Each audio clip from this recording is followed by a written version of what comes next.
Order! Order! You are an incorrigible delinquent at times. Behave yourself, man!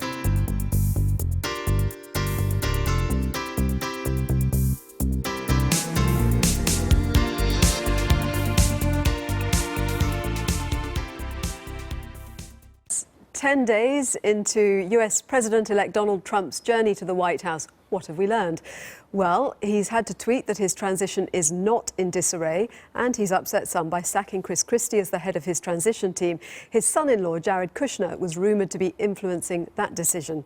Then he appointed Steve Bannon, the Conservative media boss, on leave from Breitbart News as White House chief strategist.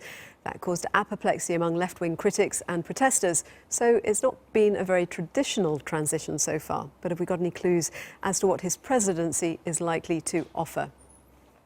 Well, Trump made some of the most controversial pledges ever heard during a US election campaign, including plans to temporarily ban Muslims from entering the country, to build a Mexican border wall, arrest Hillary Clinton, and get rid of the healthcare law known as Obamacare. But soon after winning, Donald Trump gave an interview with the program 60 Minutes and took a different tone. Obamacare has to be replaced, and we will do it, and we will do it very, very quickly. It is a catastrophe. Are you going to make sure that people with preconditions are still covered? Yes, because it happens to be one of the strongest assets. You're going to keep that? Also, with the children living with their parents for an extended period, you're going to keep very that? much try and keep that. It's just awfully good that someone with the temperament of Donald Trump is not in charge of the law in our country. Yeah, because you'd be in jail. Hillary called, and it was a lovely call, and it was a tough call for her. I mean, I can imagine. Tougher for her than it would have been for me, and for me it would have been very, very difficult. She couldn't have been nicer. She just said, "Congratulations, Donald." OK, well, it's a similar story on social media, something of a favourite platform for Donald Trump, with demonstrations against the election result in several cities. He tweeted, "Love the fact that the small groups of protesters last night have passion for our great country." But he appears to have rapidly changed his mind, tweeting just a few hours afterwards, "Just had a very open and successful presidential election. Now professional protesters, incited by the media, are protesting very unfair." So commentators are intrigued by the difficulty of predicting what Donald Trump will actually go ahead and do. Let's talk to Alana Horowitz from the Huffington Post and Sherry Babich-Jeffy, who's a political analyst, joining us live from California. Thank you very much for joining us. Alana, tell us, first of all, what your take is now a week in. Well, I think that if the past week has told us anything, it's that we still don't really know what we can expect from a Trump presidency. It's obviously very non-traditional. He's already broke with a lot of precedent, ditching the press, where he would normally have a pool following him around. He left to go to dinner. I mean, he's only had 2 interviews with media, but he sent 15, 20 tweets. So we really don't know what to expect from a president, Donald Trump, other than that he's going to be very non-traditional. Yeah, and tweeting 7 in the morning this morning, criticising the New York Times, just got his Twitter feed here, sort of knocking back various news stories, talking about the transition not being in disarray. He says, "I've received and taken calls from many foreign leaders, despite what the failing New York Times has said." He's also had his first meeting with a foreign leader, and it's Shinzo Abe, the Japanese Prime Minister.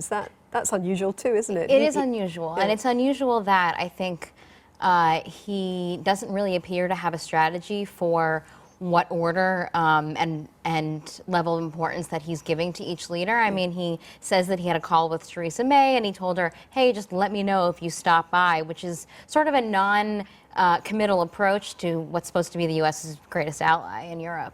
Sherry, would you concur with that? I mean, it seems that Shinzo Abe just basically got in touch and said, "Hey, I'm going to be passing through New York," and Trump told him to come on over.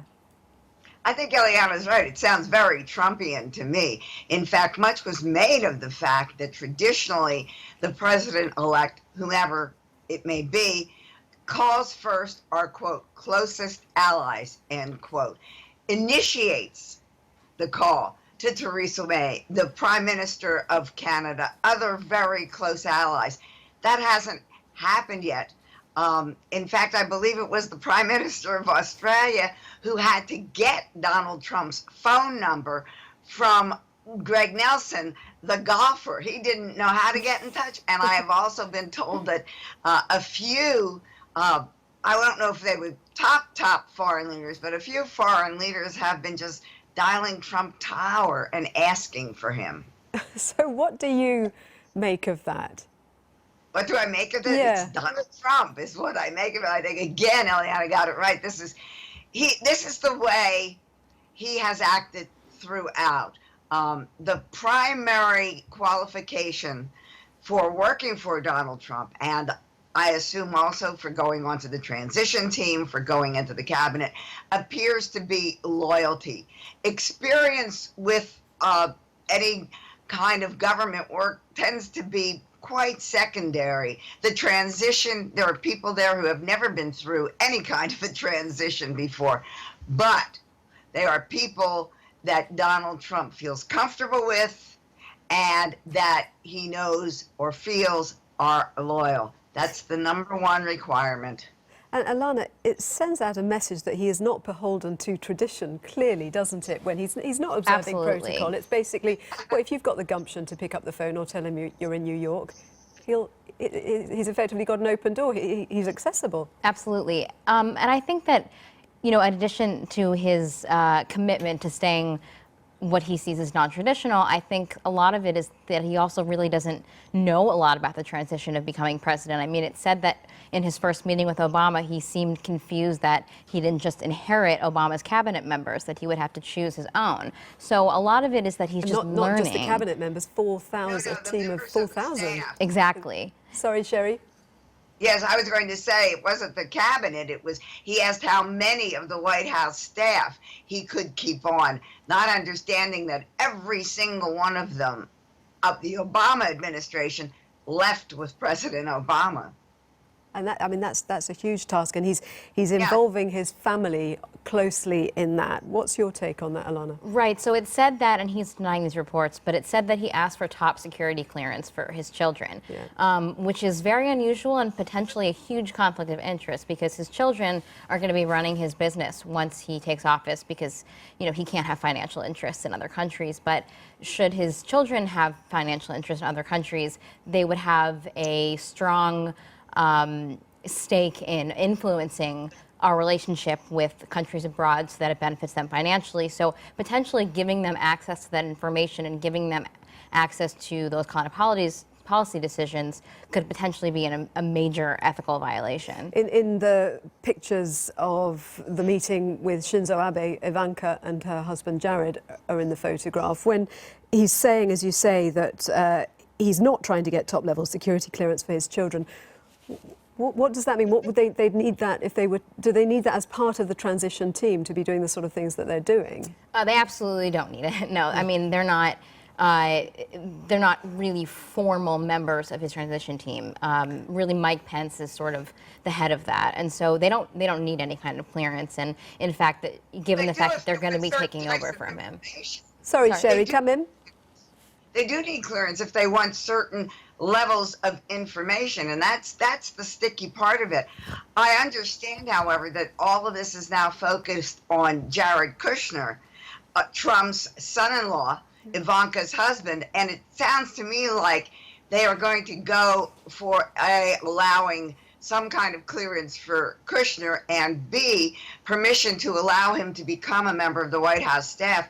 Also, let's remember, they may be denied security clearance now, but once Donald Trump is president, I believe he can make it happen. Yeah, absolutely. I agree with that. I think that he really has the power to, choose his own staff, and he can kind of do with that as he sees fits. I mean, he's already done that with Steve Bannon. I think, putting somebody in office who's got ties to white nationalists is something that no president has ever really done before. Given but that isn't illegal. Unfortunately, I guess it is illegal to appoint one's relative either by marriage or by birth to a government agency, and that's what the debate is over now. What's the definition of an agency? Is the White House an agency? And that hasn't been resolved yet. Just in terms of the briefings that Donald Trump is getting now, because some are saying, well, you know, he's talking about how he envisages America's future relations with Russia, but some are saying, well, once he starts to get the security briefings from American intelligence, he might change that perspective. Will he be already having those briefings, Sherry? Oh, yes. While he was a nominee, as did Clinton, they got kind of redacted security briefing. Now he gets exactly the same briefing that President Obama gets. The president's daily briefing, PDB. When you see that with regard to Donald Trump and his briefings, that's what it means. It's quite detailed, and he is getting them now. And there's no way around that. He must, as President of the United States, get it. The question, Alana, sorry, on that then, he's getting those briefings and he's not changing his view on what he's saying about America's relationships with Russia and others. No, yeah, and Syria too. I mean, he's already taken an approach that's very different, I think, from our current administration, was that we need to work with Assad and form a stronger alliance with them, and that's something that I think that is far beyond the relationship that Obama has had with Syria and Russia. Thank you both very much, Sherry and Alana. Thank you. Donald Trump is picking his top team for the White House. The appointments have been revealed by a member of his transition team and are expected to be confirmed later today. Well, let's go live to Washington, D.C. and speak to Sky's diplomatic editor, Dominic Waghorn. So talk us through some of those names, Dominic. Well, first of all, it seems that the Alabama Senator Jeff Sessions is going to be Attorney General. Now, he's somebody who made the headlines back in the 80s when Ronald Reagan tried to make him a federal judge for the state of Alabama, and that was rejected by Congress because he was regarded as too right-wing for the Reagan era. He was condemned for criticizing civil rights groups in America as being un-American and possibly communist, and he apparently said of the Ku Klux Klan that he was okay with the Klan until he'd found out that people in the Klan smoked pot. So apart from that, he seemed happy with the Ku Klux Klan, although he has said that that was a joke. He will now be running Donald Trump's Justice Department. Then there's retired Lieutenant General Michael Flynn, who was the director of the Defense Intelligence Agency under Barack Obama until he was removed, reportedly because of concerns about his judgment. And I think it's fair to say that there are people at the high levels of national security establishment here who do have concerns, continuing concerns about Michael Flynn's judgment. For instance, he tweeted not so long ago this tweet: "Fear of Muslims is rational. Please forward this to others. The truth fears no questions." And then a link to a frankly, rabidly anti-Islam video that he was forwarding. He's also been criticised for taking money from Russia Today for speeches and for appearing at a dinner alongside Vladimir Putin. He's also taken tens of thousands of dollars, reportedly from a Turkish client, in return for which he wrote a letter, an article in the American press, I think on election day itself, in which he spouted the Erdogan line about the Turkish coup. Now, he is going to be, well, so far, he's not fully confirmed, but is likely to be the national security advisor. That is a key job in the Trump cabinet. And finally, Mike Pompeo, who is a hardline right-winger as well, someone who believes that Guantanamo Bay should remain open, who said that waterboarding, which other people regard as torture, is fine, and who has promised to deal with the Clinton Foundation. But also, I think most worryingly for international observers, is a firm opponent of the Iran deal. He is going to be the head of the CIA. Having been to Iran recently, I think I can inform you that the hardliners in Tehran will be delighted by his appointment, and actually the others, because they're all opposed to the Iran deal. And hardliners are keen to see Obama's deal with the moderates in Tehran over its alleged nuclear weapons program. Like to see that scrapped. It's certainly in their interest to do so, which makes them interesting allies with the new appointments to Trump's security team. Dominic Waghorn, thank you. I've been getting away with it all